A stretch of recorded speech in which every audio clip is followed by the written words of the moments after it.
جايب لك النهارده يا حبيب قلبي افجر نسخه في المجال، نسختي فيرجن 46 بالشكل الجديد. نسخه فيها اضافات جامده جدا. النسخه بتشغل ارقام المحظور معدل بنسبه 80%. يعني لو رقمك محظور معدل جرب انك تنزل النسخه وتجرب عليها رقمك المحظور معدل، احتمال 80% ان رقمك يفتح عليها. وقبل ما نبدا الشرح صلى على النبي عليه افضل الصلاه والسلام، وما تنساش تشترك في القناه لو انت مش مشترك، وتحط لايك جميل على الفيديو وفعل زر الجرس عشان يوصلك كل جديد. تاني حاجة، نسخة باسورد مكون من 4 أرقام. هقول الباسورد بصوتي على الفيديو رقمين في رقمين، فركز معايا من أول ثانية لآخر ثانية عشان تعرف الباسورد. وكالعادة جاهزين يا عتاولة؟ يلا نبدأ الجولة. أول حاجة ده شكل النسخة من بره. هنفتح النسخة. طبعا النسخة المرة دي خليتها باللون الأبيض والأسود لأن أنا بقالي كتير جدا ما عملتش اللون ده. زي ما أنت شايف شكل الواجهة حرفيا حاجة جامدة جدا. عندك هنا أول حاجة الرغي، وهنا المشاهير، وهنا الصداع. طيب تعالى بقى نخش على شكل الشات. شكل الشات حرفيا حاجة جامدة جدا زي ما هتشوف دلوقتي. ده شكل الشات حاجة كده فوق الجمدان بكتير. يعني انا حرفيا مروق عليك في النسخة كلها من الالف للياء. تمام. تعال بقى اما نخرج ونشرح المميزات اللي في النسخة. عندك فوق خالص اول حاجة وضع الطيران. طبعا لو انت عايز تفعل وضع الطيران مش هتقدر تبعت ولا تستلم اي رسالة. تمام. عندك جنبها وضع الشبح. طبعا ناس كتير جدا بتبقى طالبة وضع الشبح ده في النسخ، فانا ضفته لك في النسخة. تعال بقى نخش على الاضافات. تدوس على ال3 نقط اللي فوق على الشمال. عندك هنا اول حاجه اضافات كيمو اليوتيوبر فيرجن 46. تحتها اعمل روم جديد بي سي مشهور، الاجهزه المرتبطه، رسائل مميزه بنجمه، والاخر حاجه الاعدادات. تعال بقى نخش على اضافات كيمو اليوتيوبر فيرجن 46. اول حاجه راستر نسخه كيمو. لو دوست عليها بتراستر نسخه طبعا. لو انت حسيت باي تهنيجه بتراستر النسخه. تمام. طيب تعال نخش على اللي بعده. كلم نمبر مش متسيف. دي مثلا لو انت عايز تكلم رقم انت مش مسجله اصلا، بتبدا انك تكتب الرقم هنا وتكلمه عادي. تعال بقى نخش على اخر حاجه اللي هي الاعدادات. هتلاقي فيها مميزات واضافات النسخه. زي ما انت شايف شكل البرايفسي حاجه في قمه الجمدان، ومكتوب فوق كيمو بيحبك يا، ومحطوط نقط. طبعا مكان النقط ده انت بتكتب اسمك في النسخه، يعني هيكون ظاهر في النسخه. تمام. وعندك هنا ده البروفايل بتاعك. اول حاجه بقى في الاضافات عندك طبعا الخصوصيه، وعندك هنا عدم التهنيج والميديا، النسخ الاحتياطي والاستعاده. عندك تحتها الاضافات والكلين كاش والشاشه الرئيسيه وشاشه المحادثه، واخر حاجه اللينكات التواصل معايا والقنوات. تمام. تعال نخش على اول حاجه اللي هي الخصوصيه. زي ما انت شايف عندك هنا المميزات اللي هي العاديه جدا بتاع اي نسخه بلس، بس هنا عندك الميزه بتاعت اخفاء عرض الحاله ديت. مثلا لو انت فعلتها بتقدر انك تشوف الحاله او الستوري بتاع اي شخص من غير ما هو يعرف. تمام. تحتها عندك هنا حالة منع الحذف. دي مثلا لو انت فعلتها بتقدر انك تشوف الستوري بتاع اي شخص هو حذفه. يعني لو حد حذف الستوري بتاعته بتقدر انك تشوفها ومش بتتحذف عندك انت. تمام.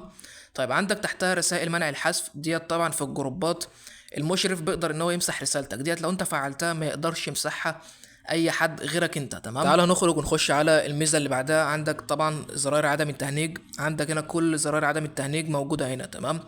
اول حاجه ما تهنجش من الفيروسات ديت. لو حد رمى عليك فيروسات او اي فيروسات عموما مش بتهنج منها لو انت فعلتها. تمام. وطالما وصلت لحد هنا خد اول رقمين في الباسورد 33. اول رقمين في الباسورد 33. تمام. طيب عندك تحتها ما تهنكش من كراش كول. تحتها ما تهنكش من الكراش عموما، وبعدها ما تهنكش لو حد رمى عليك. عندك هنا ما تهنكش من فيروس الدعوة، ما تهنكش من المستندات، تعطيل التاريخ في الدردشة، عدم ارسال او استلام اي رسالة. الميزة ديت عاملة زي ميزة وضع الطيران، لو انت فعلتها مش بتقدر تستلم ولا تبعت اي رسالة. وعندك اخر حاجة ما تهنكش من فيروس الصور. تعال نخش على اللي بعده الا وهي الميديا. عندك اول حاجه ارسال الصور بدقه كامله، يعني بتقدر تبعت الصور بدقه عاليه يعني. تمام. عندك تحتها ارسال مقاطع الفيديو اكبر من 16 ميجا. دي لو فعلتها بتقدر تبعت فيديو اكتر من 100 ميجا عادي. تمام. عندك تحتها ارسال ملفات صوتيه اكبر من 16 ميجا. طبعا الاتنين دول مش موجودين في النسخ العاديه ابدا. تمام. عندك اخر حاجه حد الفيديو للحاله. برضو في النسخ العاديه بتقدر انك ترفع ستوري اخره 45 ثانيه بس، فالميزه ديت لو انت فعلتها بتقدر انك ترفع ستوري لمده 7 دقائق. تمام. تعالوا نخش على بعدها النسخ الاحتياطي والاستعادة. طبعا هنا لو عايز تعمل اي نسخ احتياطي او تستعيده في اي وقت برضو موجود عادي. تمام. طيب تعال نخش على اللي بعده الا وهي اضافات النسخه. عندك هنا الاضافات بتاع النسخه حاجه في قمه الجمدان برضو. اول حاجه تعطيل المنشن الجماعي. ده لو حد مثلا بيضايقك كل شويه يعمل منشن جماعي في الجروبات بتفعله وبيتعطل، مش بيقدر ان هو يعمل لك منشن. تمام. عندك تحتها اكتب ويظهر انك بتسجل ريكورد. ديت مثلا لو انت فعلتها لو حد مثلا انت بتكلمه بدل ما يظهر له انك بتكتب الان بيظهر له انك بتسجل ريكورد. تمام. طيب عندك تحتها توثيق رقمك ضد الحظر. طبعا ديت بتبقى ميزه فيك، يعني رقمك مش بتوثق حقيقي، هي بتبقى علامه بتبقى فيك بس مش اكتر. تمام. طيب عندك تحتها هنا تعديلات شكل الرسائل، عندك هنا إضافة اليوم بجانب وقت الرسالة، تحتها إضافة تاريخ ووقت إرسال الرسالة، وإضافة الثواني بجانب وقت الإرسال، وآخر حاجة جدول الرسائل بالكامل، وبقية الإضافات العادية. تمام. عندك بقى هنا الكلين كاش، تقدر تعمل الكلين كاش لأجهزة أندرويد 10 أو أقل من 10، وأجهزة أندرويد 11 وأعلى من ال 11. وتالت حاجة مسح قاعدة بيانات النسخة تماما. تعال بقى نخش على إضافات الشاشة الرئيسية.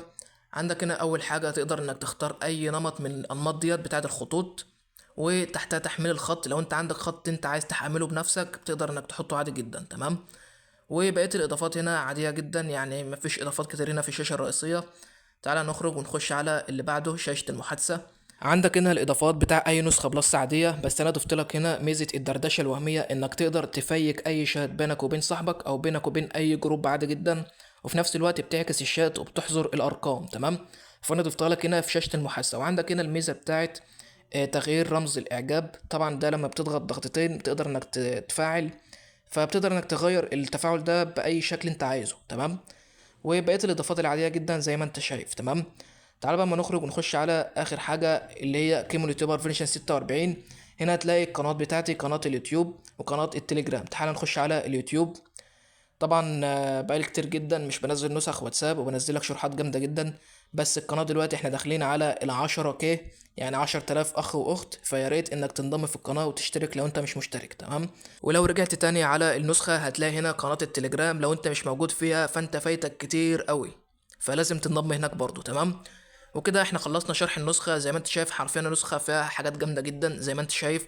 واخر رقمين في الباسورد الا وهما 6 5. اخر رقمين في الباسورد 6 5. تمام. والنسخه طبعا بترفع ستوري وكل حاجه. فاحنا ان شاء الله الفيديوهات اللي جايه هنزلك نسخ جامده جدا باضافات اجمد من ديت بكتير، لان انا جربت اضيف اضافات اكتر فالنسخه اتحرقت. تمام. لان في تحديثات كتير جدا في النسخه اليومين دول، وان شاء الله اللي جايه احسن واقوى بكتير. وبس كده يا اخواتي، اشوفوا الشوك على خير. الفيديو الجاي، سلام.